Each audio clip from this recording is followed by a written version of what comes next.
Hello everyone, it is the build-up show, Liverpool versus Salzburg in the Champions League.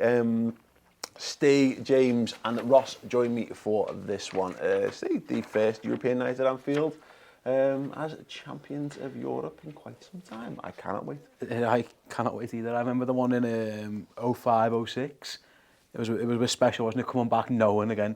That was a bit different because we had those stupid qualifiers, but the first time, back in the group stage as the champions of Europe, it is special, it's amazing, it should be an occasion to be savoured, It's almost, I don't know if you agree, it's almost become a little bit of a forgotten match, almost, for some. But it's a big game, the homecoming champions of Europe. Do you know why I can attest to that? Because you've done the agenda for Leicester. Because I wrote the build-up agenda for Leicester.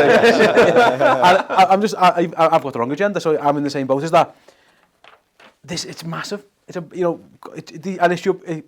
because the final was in June and because we played so many games and the season's well underway, I still think there's a moment there where we should be able to celebrate this, properly, like the homecoming, first home European game as the champions of Europe. It should be a big occasion, and I hope it will be, because Liverpool need it to be a joyous occasion, if nothing else. The Liverpool famously actually paraded the FA Cup ahead of playing Inter Milan in the European Cup, I think back in the 65 it will have been. I wonder, James, Jurgen's been very keen for us all to move on from Madrid. He said, I think we're done now, can we stop talking about it, blah, blah, blah. Would you, if it was up to you, this game, would you bring the trophy out before this one? Yeah, why not? Why not? It gets the fans up for it, do you know what I mean? Like, kind of, one of the... I do get what Jurgen's I'll trying have to it on the say. bench. Every game. Suspended from that I do like kind of get what Jurgen's trying to say though, in a sense of like, he doesn't want to just keep boasting about that, because he literally just wants to keep going, he wants to keep achieving more, and he doesn't want to just hold on to one trophy for years to come. He wants to keep just adding to that and adding to that. But if it was me personally, I would bring it out, because it gets the fans like, oh yes, like that's our sixth European trophy, this is a big moment, you know what I mean? And then also, just based on the fact we didn't have a great start in the Champions League, it kind of just allows you to forget about that and goes into the game with a bit of positivity, and yeah. It's like dangling the carrot, isn't it? Of going, do you want another one? Yeah. I have some of this, it's an incentive for everyone, but like not also like a welcome back to the Champions League. Last game we had there was Barcelona. Yeah. Just carry on from that. Yeah. That'd be nice. But as soon as you said, like, back at Anfield, I can already hear we are the champions of Europe. Yeah. That's going to get sung for 70 minutes probably, because and that's enough to keep the players going in that sense. Like LA didn't really come out much in the away end at Sheffield United at the weekend, and I wonder whether there's I think like we're now developing European songs and home songs to some extent. But Ross is right, Steve. It's going to be a massive atmosphere simply because of all those things. And I had a question I posed, and this is going to be a good test for this. Probably slightly less so because it's the first home game back at Anfield in the European Cup. But I'm fascinated to see how the atmosphere is this season against teams that we feel we should be beaten, because it's one thing to get up for Barcelona, but it is another thing to get up for Salzburg. What I would say is that the home league games against I was at Newcastle, which was that early kick-off, or was it 2 o'clock or something? Yeah, that was there. I was saying I was there, I can't even remember what time it was there, but it was good atmosphere there. Again, it was against the relegation side on an earlier kick-off, so I don't think that's been an issue for a while, actually. Ever since Leicester in the league at the end of last season when it was snowing and everyone was down in the dumps, I think it's been really good, even against anyone. Bayern Cop did the big rallying cry for the Bournemouth game, and I think since then it's actually been quite good, and I think it helps when the team are boss. Like, it's very easy to support these lads. They've all got their own songs now, which helps as well, I think, because you can get, as soon as Bobby Firmino does anything boss, there's 5 minutes sorted, like straight away. So I think that'd be good, and it just shows where this might sound so mad, but like, I've been to home European games, even in Champions League, where it's been a bit down, and you knew going in, this is going to be a little bit naff, this, but it won't be. I think it'll be sound. Sorry. Naff. Naff. Yeah. What's naff? Naff. Crap, all right.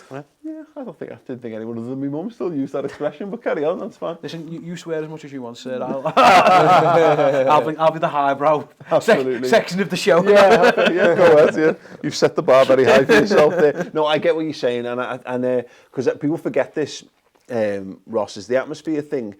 There's a nostalgia around Liverpool in Europe.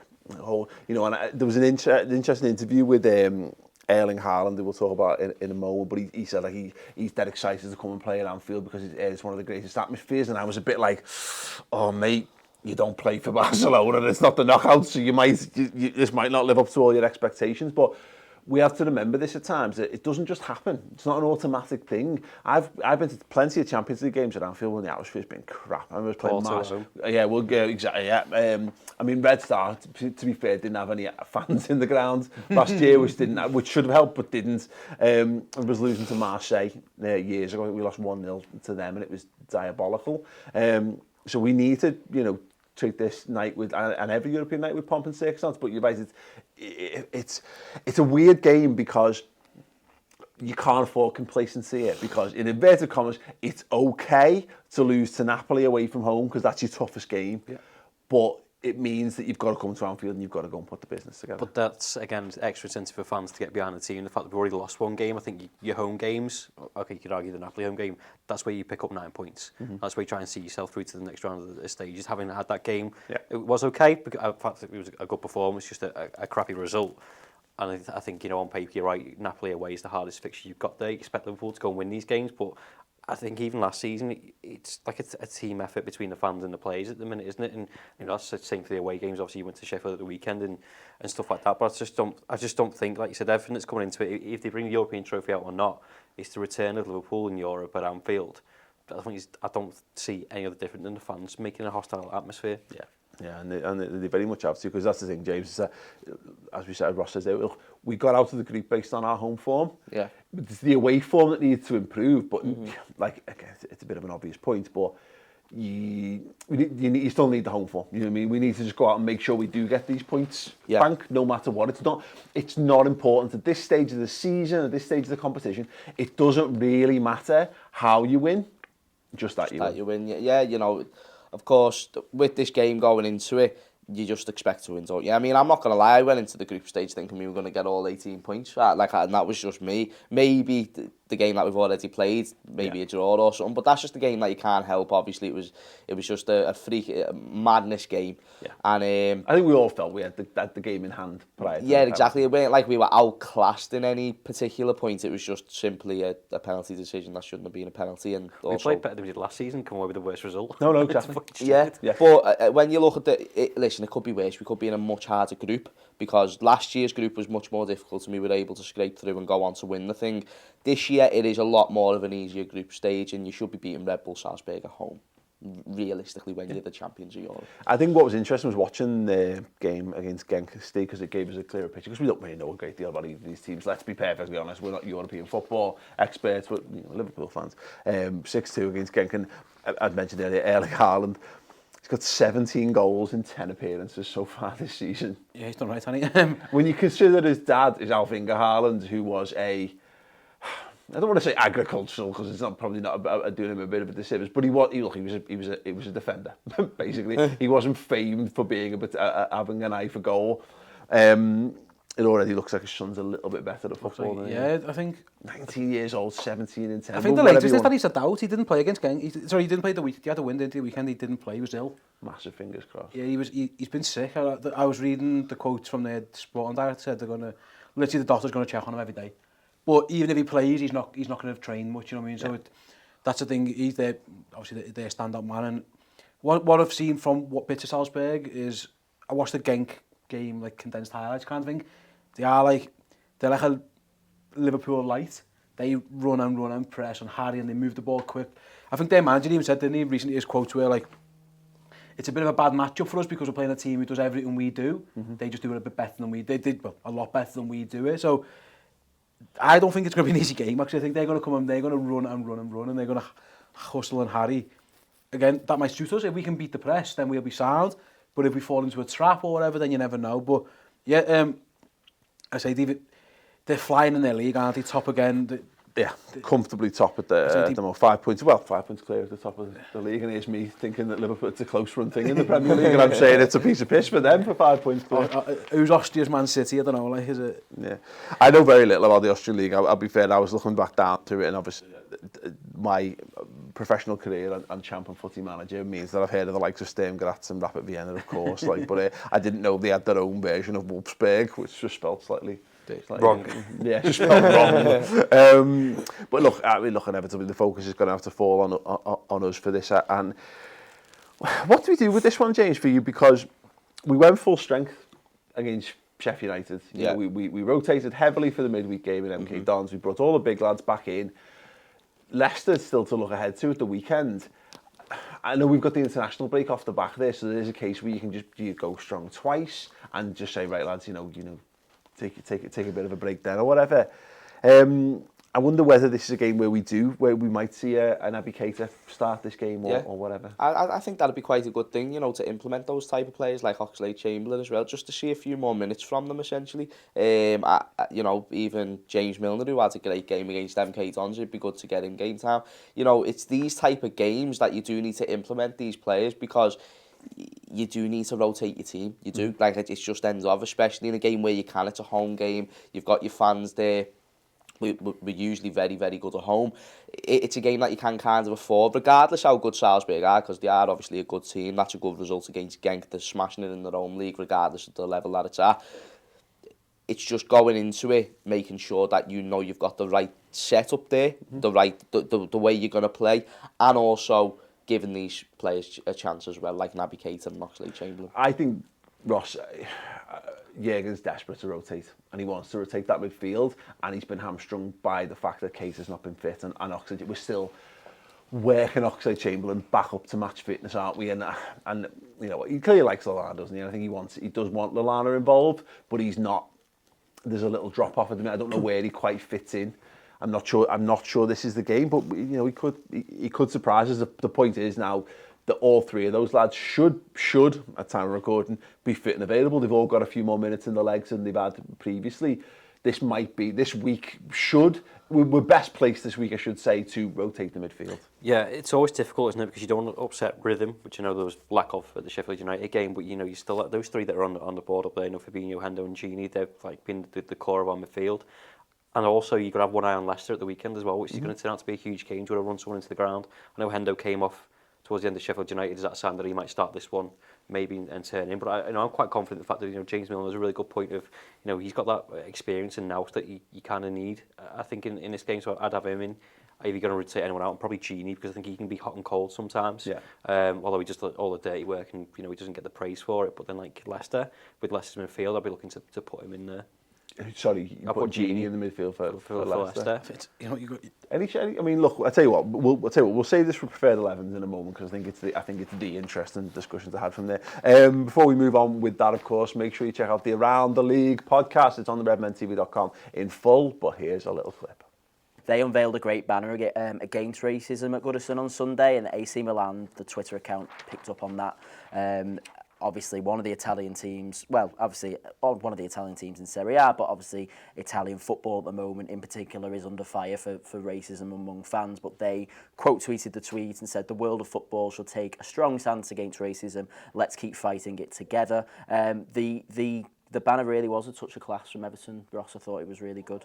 Yeah, it's a shame actually the fact that they have to go and make that and bring it out and show the support, but it's just kind of a state in the society we live in at the moment. And it's not just him. It's like you said before, the whole of Italian football. It's kind of mixed signals from them, isn't it? Because you got was it the Inter-Ultras come out and say we're doing that just to intimidate them. You got players like Bonucci who think defended. Was it? Lukaku. It was Lukaku and Caligari. Yeah.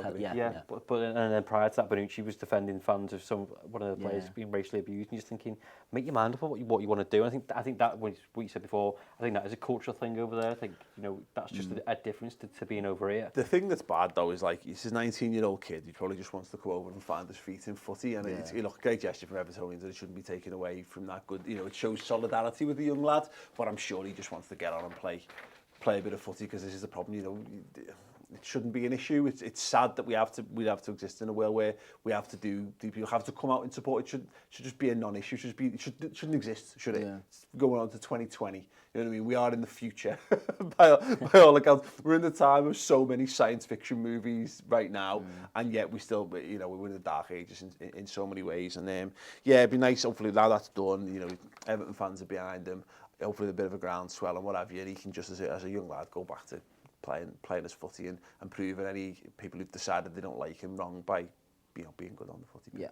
Yeah, check that out. It's on the redmentv.com in its full every single week with a little bit of a Liverpool biased look at what's happening around the league. The looks on the faces, not biased, not Liverpool biased. I try my best every week. I just can't help it.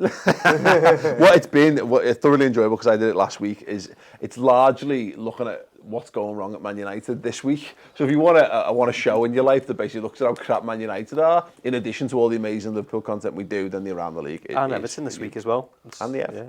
Oh, Yeah, it's tasty. Amazing. Okay, let's talk about what we're going to do with this team then. Is anyone doing anything out the ordinary? You know, and by out the ordinary, I mean, is it time for Ox or Gates to come into the team? Yeah, so I think the fact that we lost in Napoli means we have to win this game, which I think dictates a bit. So, same front three, same back four. Fabinho has to play for me. I would go Milner, Chamberlain. Okay. I think Salzburg will run and run, and I think they really will. And I think 2 sets of fresh legs, and then it might be that you take them both off. They can both, whatever. That's what I would do. I think that Sheffield game was our graft. There is the Leicester game upcoming. I think it makes sense that Milner hasn't played since, obviously come on, didn't he, but he hasn't played too much. So I would say get him in there with and I think you need Chamberlain to play. I think he needs minutes badly. He needs minutes, and he needs minutes to centre mid. Yeah, the 2 minutes that he got at the weekend aren't probably adding to his overall level of match fitness. He needs, and you know what, he needs games, and I think this is a good time to get him games. In that, again, I don't want to underestimate, like Salzburg can do a job. It makes I don't know enough about them to be able to determine who's the better side here. It's probably because they're in the Champions League. It's Salzburg and they're top of their league. But I don't know how to rank the quality of the Austrian league. But what they've got, of course, James, is look, they are in their own bubble. They're the best of the best. Yeah. So they're going to carry themselves like a best of the best team. Yeah. So this is going to be a proper top quality. They'll probably come and give it the best possible go. Yeah. So. I mean, if you were to given the choice, and there's such a thing as a stronger Liverpool side, are you going stronger for this, or are you going stronger for Leicester? I'm going stronger for Leicester, like 100%, because I feel like the Leicester game, I feel like Leicester did a better team than Salzburg first off, and I feel like that's an important point in itself, because if you're going to play, if you're going to have a weaker opposition team and a stronger opposition team, you want to go with your strongest 11 for the stronger opposition side. Do you know what I mean? If I see Leicester go up against Salzburg, I'm expecting Leicester to win. Could I be wrong? Okay. Very certainly could. I most likely am. But that's just what I think straight off, and therefore that's why I would like to see players like Milner implemented into this game, the change of the midfield, maybe even 1 or 2 changes to the back and the attack and front. Are we that much worse with Milner, Oxlade, Chamberlain, well, Henderson? That's it. It's not much worse. It isn't though. It's not like it's not Robertson for Moreno last year. You know what I mean? It's not a huge. And it's about time we need to see these players come into the team, because it's always a big question mark on all these players because they're injured. Yeah. It's about time we actually see what are these players actually like in a consistent game. I wouldn't be shocked if Origi play started. Yeah, I was thinking that before. I think he looks after Firmino. He tries to look after Firmino as best as he can. He tried to give him a rest a couple of weeks ago to Newcastle, didn't work, and then he hasn't had Origi since, so he's had to flog him a little bit. I wouldn't be shocked if he did that, because. But would you be putting Origi from the left? And then stick man up front, maybe. I don't know. I wouldn't, but I wouldn't be surprised. It's not worked as well this season. Yeah, I wouldn't be surprised if Klopp did it. Having said that, he really in the Champions League, he's often just picked his best team. Irrelevant of what's happening game before, game after, he'll just throw his best lads out and then say go twice. I guess for me, Ross, it'll depend on how ready Keita is now, and it's whether Keita's better off with 20 minutes, half an hour off the bench here, and then you start against Leicester. I mean, to be fair, different manager, different situation, of course, but he plays against Leicester at the start of last season, doesn't he? So they're not unfamiliar opponents to Naby Keita or whatever. And similarly with Oxlade Chamberlain, we just don't know. Someone's got a spreadsheet somewhere that's got a bunch of percentages and all that on it. Tells you what you need to know and how available Oxlade Chamberlain is for this. I'm really struggling with it. They're both too important. And if I had to edge it slightly, the Leicester one is, because I just don't want to thought. I think you want to go into that international break unbeaten. With the 100% win record, I think that's much more important. but equally you can't afford to drop points. It's head fucking me. I don't know. I think James is what I've seen James both. I don't think the drop off of putting Milner in there is bad at all. I think having that fresh injection of legs, and like I said before, like his experience and his nous that he's got, I think that's good. Like you said, the problem with Keita and Chamberlain is we only take them on face value, so we don't know how good they are. And to me, like I'd love to put them in, but then I go, oh, is that a risk? So are you taking Henderson out for this one? Genie. Just Milner. Genie, Milner. Because I agree, because I don't think that's a mad change. But is that enough? Is that enough? Go with the Brexit midfield for this. Oh yeah, bring it, Genie. But that's not a bad thing. But then if you say, for example, if you go 2-3 goals up, then you start rotating people and giving people rest. You look at your front three and say, actually, Bobby, you can come off. Want you fresh for Wednesday? I just think the drop off for Milner isn't bad. I don't think, because in the job that he does, and what Genie does is, Henderson probably is the same, isn't it? So you're swapping. But you're talking there today about Milner and I'd do two of them, yeah. And is that? Yeah, I mean, like, there's nothing wrong with it individually, but I wonder whether. This caveat is that Chamberlain's fit to play, by the way. Yeah. I'm presuming he is. He's been on the bench and he's had game minutes. It's just because they work so hard that midfielder has to do so much, and to ask them to do it, I'm convinced Wijnaldum, Henderson play against Leicester. I'd be amazed if they don't. Fitness, if they're not injured. So to ask them to go 3 games in a week, to go Saturday, Wednesday, Saturday, I think that's hard graft for them too. So I think it's not. I don't think there's anything wrong with freshening those two up in a home game against a team that, again, good team, but a team we look to be beaten. It depends on what. Is that a big ask of Chamberlain now? I don't think suggesting he's like of course it is. But if it is. They're a team that run. Someone's come back from a big injury. At some point, mate, he's got to go. Yeah. He's got to go. He can't. How long have you got the kid gloves on him for? It might be that he gets an half. You might have to whip him at half time. But at some point, we need to know where this lad's at. And again, the fitness staff know more than us. But I thought he looked quite sharp against MK Dons in terms of. He got sharper, didn't he? Yeah, he worked his way into the game. So I'm not sure at the minute what 20-minute cameos are going to do for that lad. At some point, he needs to just play. I think Keita looks like he may be further behind, which is odd in terms of where he's at, because he's in and out, in and out, in and out. Chamberlain just looks like a lad who needs game times in him. You can easily give him an hour, and if it's not, give him 45, and if his legs fall off sound, you've got Henderson, you've got Wijnaldum, you've got all the subs in the world on your bench. You've got more midfielders than you need. I think it's about time we have a look at him and just see where he is. Because again, he's not going to start against Leicester, and then he's going to go off and he's going to go with England, and you just don't know what you're going to get. Yeah. I think it makes sense to try and get him in, and I think we mentioned before about the goals from midfield. I'm not bothered because we've won every game in the league, so I'll be picking hairs, but I would like to see a little bit more drive in midfield. And everyone's talking like it's going to be Naby Keita, and it should be Naby Keita because he's the £50 million fella from Germany. But at the minute, I've got more confidence in Oxlade-Chamberlain than Keita doing that. For me, I'd be looking at, I think Henderson having been pulled at the weekend means he's almost certain to start this game. What time was that? It was like an hour, was it? Yeah, it's like an hour. Yeah, maybe, yeah, I suppose. So for me, I'd be changing one. I think we need a little bit more. And because you're at home, I think we can afford to go a little bit braver. So for me, I'd be putting Keita in. I'd be taking Wijnaldum out. I'd be putting Keita in. Is he fit? Is Keita fit? If he's fit. A big caveat on that. If he's fit and available, I would, because I want it. Was he on the bench? He wasn't on the bench. He wasn't on the bench the weekend, and you don't know whether that's an ill adverse, from playing at MK Dons or what have you. But I'd rotate one, and I think in this instance, because Henderson's fit, you're playing for this. If you can bring Keita in, you do bring Keita in. If not, Milner, sound, and then you flip it at the weekend. You put Henderson on the bench, and you bring Oxlade-Chamberlain because he's more that right side midfielder anyway, isn't he? And then you bring Wijnaldum, whoever you rest on the left hand side, whether it's Wijnaldum or if Milner doesn't play, you then play them for that game for me. Anyone else going with the Origi shout? Yeah, I think that's actually quite a good shout myself. Origi coming in.